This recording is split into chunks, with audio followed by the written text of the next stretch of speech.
घर घर का श्रृंगार। प्रेम सनातन।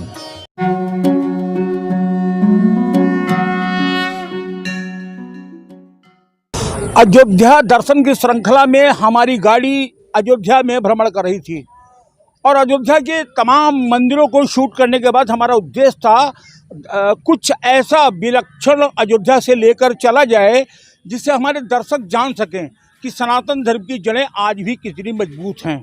खोज हमारी जारी थी और मुझे ऐसा लगता था हजारों हजार साल पुरानी इस अयोध्या में मुझे कुछ ऐसा ज़रूर मिलेगा जहां मुझे कुछ विलक्षणता नज़र आएगी। और अचानक हमारी नज़र पड़ती है सड़क के किनारे एक आश्रम पर।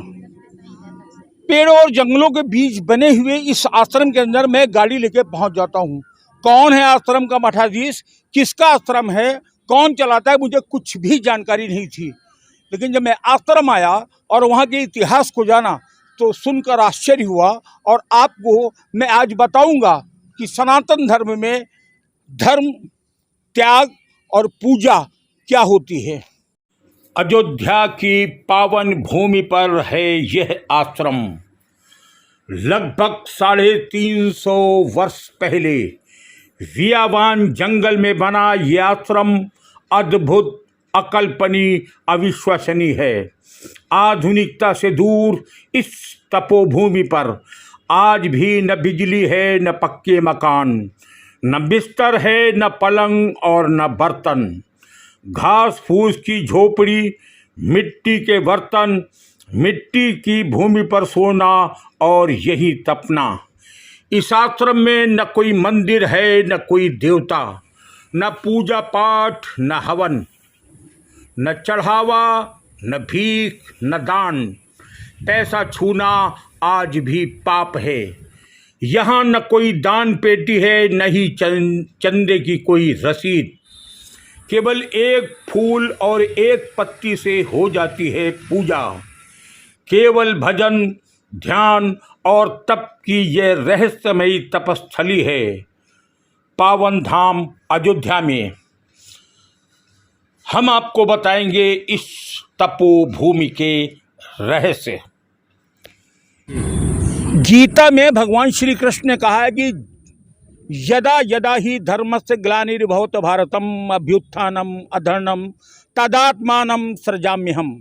और वही गोस्वामी तुलसीदास लिखते हैं, जब जब होए धर्म की हानि, बाढ़ें असुर अधम अभिमानी, तब तब प्रभु धर विविध शरीरा, हरहि कृपा निधि भक्तन पीरा।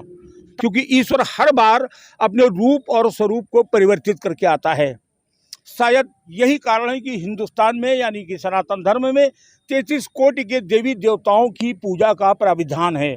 और ईश्वर के जो कहा गया है कि जब जब हो धर्म की हानि, यानी ईश्वर एक रूप में नहीं आता है।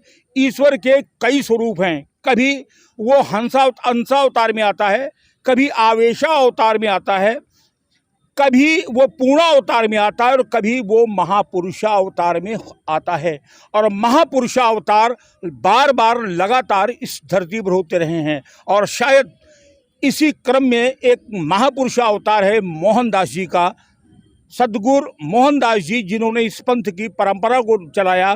और आज भी जब बड़े बड़े महल अटारी और आश्रम बनाए जा रहे हों, वहाँ घास फूस की झोपड़ी में अगर ये आश्रम चल रहा है, बिजली नहीं, बर्तन नहीं, मकान नहीं, पक्का कुछ नहीं, एसी, कूलर, टीवी कुछ नहीं, आप समझिए कि तप का अर्थ क्या होता है। आश्चर्य की बात यह भी है कि इस आश्रम में अपनी सेना है, अपने कोतवाल हैं, अपने दरोगा हैं और अपनी सारी व्यवस्था है। और इत्तेफाक से इसमें मेरे पास इस आश्रम के कोतवाल मौजूद हैं। मैं कोतवाल साहब से ही बात करता हूं कि कैसी कानून व्यवस्था चल रही इस आश्रम। यहाँ पर सबसे बड़ी चीज़ है कि आप फूल के लेकर पत्ती पर परिक्रमा करना आवश्यक है। और कोई वस्त्र लीजिए या मत दीजिए, मतलब एक पत्ती पर एक पत्ती फूल रख करके परिक्रमा कीजिए। गुरु जी के पास आइए, गुरु जी उस फूल को आपको वापस कर देते हैं, प्रसाद के रूप में दे देते हैं। एक पत्ती तोड़ी जाती है यहाँ पेड़ की, उसके ऊपर एक फूल रखा जाता है और उस पत्ती पर फूल रख करके आप घूमेंगे, परिक्रमा करेंगे इस स्थान की। फिर वो गुरु जी को भेंट करेंगे। गुरु जी पत्ती अपने पास रख लेंगे, फूल आपको दे देंगे, वही फूल आपके लिए वरदान भी होगा, आशीर्वाद भी होगा और प्रसाद भी होगा। ये जो ग्रंथ में लिखे हुए हैं उसी के नियम कानून के तहत मोहन साई के हिसाब से यहाँ पर आश्रम स्थापित है और बिजली पंखा इसलिए लगाना वंजित है और मतलब पक्का बनाना वंजित है। और झोपड़ी में रहा झोपड़ी में आएगा, बर्तन जमीन पे लेटेंगे जो आएंगे, बर्तन मिट्टी के बर्तन में खाएंगे, मिट्टी के बर्तन में पानी पिएंगे। शिष्य यहाँ के स्वयं आकर सेवा करते हैं। गुरु जी यहाँ का कोई भी संत जो है, यहाँ का साधु किसी से कुछ मांग नहीं सकता। जो मिलेगा वही खाएगा। या गुरु जी का ऐसा था कहीं जंगल दे दिया गया उनका तो सीधे यहाँ जाकर अपने कुटी पर जाएगा, कुटी पर भी अपने शिष्य से कुछ नहीं मांग सकता है। एक भजन आपने सुना होगा, अक्सर कथाओं में लोग गाते हैं कि मिट्टी का खिलौना मिट्टी में मिल जाएगा, मिट्टी में ही बैठना है, मिट्टी में ही लौटना है, मिट्टी में ही सोना है, मिट्टी पे ही खाना है और अंत में इसी मिट्टी में चले जाना है। हम आपको दिखाएंगे कि कई इससे पूर्व के संत जो यहाँ रहे वो एक एक करके इसी आश्रम की मिट्टी के अंदर है। नश्वर शरीर तो उन्होंने अपना त्याग दिया है, लेकिन आज भी सार्वभौमिक रूप से वो इसी आभा मंडल में, इसी आश्रम में विद्यमान हैं। और जब भी कोई यहाँ आता है, अपनी मनोकामना करता है, तो यही कारण है कि उसकी हर मनोकामना पूर्ण हो जाती है। फले भाई मनसा हम ना जानी, आप जिस मनसा से आप आएंगे आपका पूर्ण होगा। गुरु जी यहाँ कोई ऐसी बात नहीं कहेंगे, फले भाई मनसा हम ना जानी। अच्छा, जो आपके ग्रंथ हैं वो कह रहे हैं आज भी छपवाए नहीं गए हैं? नहीं छपा। क्या आर्थिक संकट है? हाँ, ना आर्थिक संकट नहीं, हमारे गुरु जी का आदेश है कि हमारा जो ये रस है छपाया न जाए। अच्छा जी, हम उसकी पूजा करते हैं ना। अच्छा अच्छा अच्छा, अच्छा। उस ग्रंथ हमारा हम उसकी पूजा करते हैं। क्या उस ग्रंथ के दर्शन हो सकते हैं, हम जो कैमरे में शूट करके लोगों को दिखाएं? लगभग 500 वर्ष पहले इस आश्रम के संस्थापक प्रथम गुरु गुरुदेव मोहनदास जी द्वारा रचित ग्रंथ स्क्रीन पर है। यह हस्तलिखित ग्रंथ है और आज भी इसी ग्रंथ की पूजा इस आश्रम में की जाती है। इस ग्रंथ को छपवाना या वितरित करना मना है। हाँ, अगर कोई शिष्य बनता है तो उसे यह ग्रंथ हाथ से लिखकर ही दिया जाता है। यह है वो मिट्टी के बर्तन जिनका प्रयोग इन आश्रम में किया जाता है। कि इस आश्रम में निराकार ब्रह्म के साथ जो मुख्य पूजा होती है वो एक ही पूजा है, और वो पूजा है गुरुर ब्रह्मा गुरुर विष्णु गुरुर देवो महेश्वरा गुरुर साक्षात परम ब्रह्म तस्मै श्री गुरुवे नमः।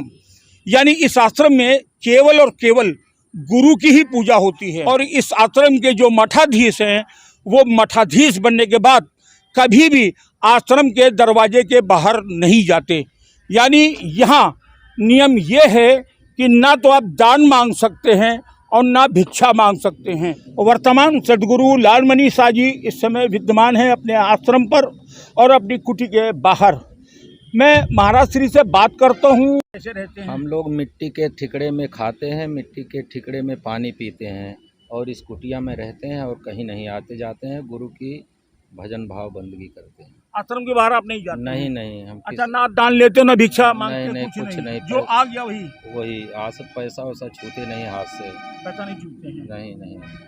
आप जब अयोध्या आए तो एक बार इस कुटिया को जरूर देखें और देखें कि किस तरह सैकड़ों वर्ष पहले हमारे ऋषि मुनि अपने आप को तपाते थे, कैसे योग ध्यान तप होता था और कैसे स्वयं को प्रकृति को समर्पित कर देते थे।